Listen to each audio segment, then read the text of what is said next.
దేవునికి మహిమ కలుగునగాక. ఈనాటి దేవుని వాగ్దానము కీర్తన గ్రంథము 138వ అధ్యాయము 8వ వాక్యము.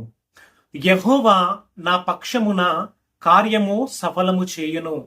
హల్లెలూయా. ఈ రోజున దేవుడు నిన్ను ప్రేమించి ఆ దేవుడు నీకు అనుగ్రహిస్తున్న ఆదరణ, ధైర్యము ఏంటంటే దేవుడు నీ పక్షమున తన కార్యమును సఫలము చేస్తానని. హల్లెలూయా.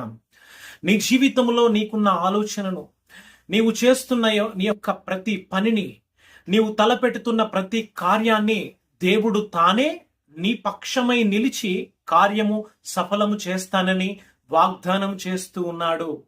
మరి వాగ్దానం చేసిన దేవుడు నమ్మదగిన దేవుడు కనుక ఆ దేవుణ్ణి నీ హృదయపూర్వకముగా చేర్చుకొని తన నిత్య రక్షణలోనికి నీవు నడిపించబడుదువు